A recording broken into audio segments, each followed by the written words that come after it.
Halo semua, perkenalkan nama saya Lira Adela. Pada video hari ini saya akan menjelaskan mengenai materi dari mata kuliah Inovasi Administrasi Publik, yaitu tentang Smart City.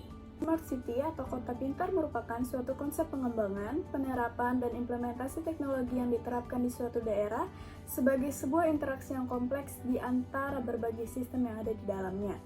Tujuan dari pendekatan Smart City untuk mencapai informasi dan pengelolaan kota yang terintegrasi.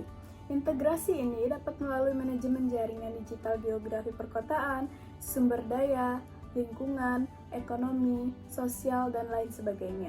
Struktur dari Smart City meliputi lapisan persepsi, lapisan jaringan, dan lapisan aplikasi yang dapat membuat masa depan dunia semakin cukup dan terukur, semakin interkoneksi dan interoperabilitas, dan semakin cerdas. Amerika Serikat dan Eropa merupakan negara dan benua yang menjadi pelopor Smart City di dunia. Smart City pertama kali lahir dari International Business Machines atau IBM. IBM merupakan sebuah perusahaan komputer ternama di Amerika yang pertama kali mencetuskan kota cerdas atau Smart City. Yang perkembangannya kemudian banyak pandangan-pandangan lain yang dicetuskan dari pihak lain mengenai konsep kota cerdas ini. Menurut IBM, Smart City didasarkan pada penggunaan teknologi informasi untuk menjalankan segala kehidupan kota, baik itu pemerintahan maupun masyarakat, untuk menjadikan kota yang lebih efisien. Sebuah kota yang instrumennya saling berhubungan dan berfungsi cerdas.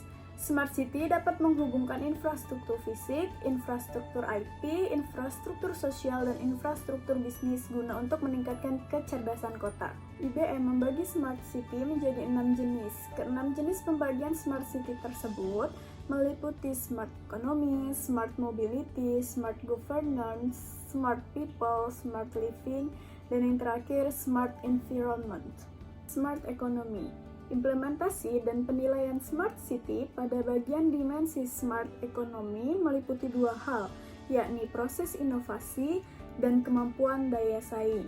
Kedua hal tersebut berguna untuk mencapai peningkatan ekonomi bangsa yang lebih baik dan pintar. Sebab, inovasi dan kemampuan daya saing merupakan modal utama untuk kemajuan bangsa serta peningkatan pembangunan sumber daya. Lalu yang kedua, Smart Mobility. Smart Mobility merupakan bagian atau dimensi pada Smart City yang mengkhususkan pada transportasi dan mobilitas masyarakat.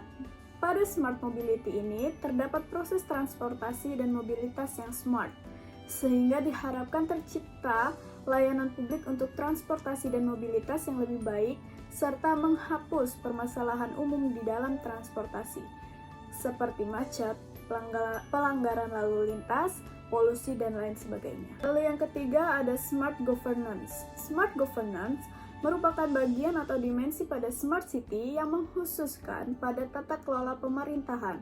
Adanya kerjasama antara pemerintah dan masyarakat diharapkan dapat mewujudkan tata kelola dan jalannya pemerintahan yang lebih baik, jujur, bersih, adil, dan demokrasi, serta kualitas dan kuantitas layanan publik yang lebih baik. Dalam hal ini, Smart Governance terbagi menjadi 3 bagian, yaitu keikutsertaan masyarakat dalam penentuan keputusan secara langsung maupun online. Yang kedua, peningkatan jumlah dan kualitas layanan publik. Lalu yang ketiga, adanya transparansi di dalam pemerintah sehingga masyarakat menjadi tahu dan cerdas. Yang selanjutnya, Smart People. Smart People dapat dikatakan sebagai tujuan utama yang harus dipenuhi dalam terwujudnya Smart City. Kenapa demikian? Karena yang harus dipenuhi dalam mewujudkan Smart City pada bagian ini terdapat kriteria proses kreativitas pada diri manusia dan modal sosial. Selanjutnya yaitu Smart Living. Pada Smart Living terdapat syarat dan kriteria serta tujuan untuk proses pengelolaan kualitas hidup dan budaya yang lebih baik dan pintar.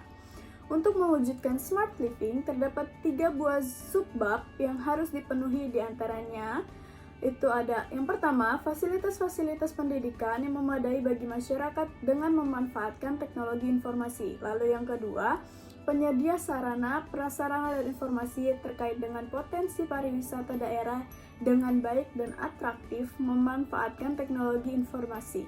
Lalu yang ketiga, itu infrastruktur teknologi informasi yang memadai. Yang selanjutnya itu ada Smart Environment. Smart environment merupakan bagian atau dimensi pada smart city yang mengkhususkan pada bagaimana menciptakan lingkungan yang pintar.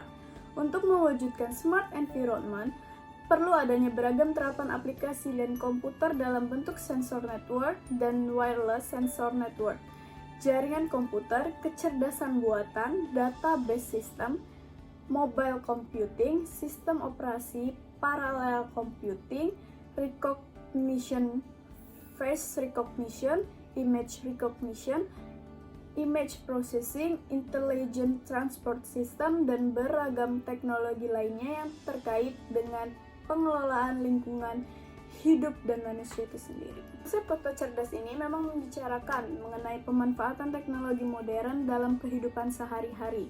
Hal ini tidak hanya mengenai teknologi informasi dan komunikasi saja, tetapi juga mengenai teknologi transportasi yang modern. Selanjutnya juga, berbagai macam aspek pada kehidupan di kota masih berhubungan dengan konsep kota cerdas seperti keamanan, penghijauan, efisiensi dan keberlanjutan, energi, dan lain-lain. Menurut Supangkat 2015, bahwa dalam konsep Smart City di Indonesia terdiri dari 3 konsep, yaitu ada desa cerdas, kecamatan cerdas, dan kota atau kabupaten cerdas.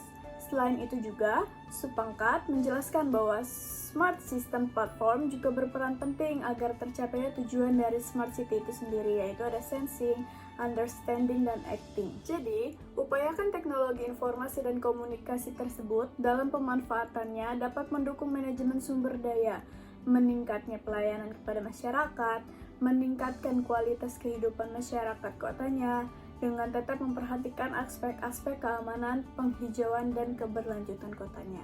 Sekian materi tentang Smart City yang dapat saya sampaikan. Terima kasih.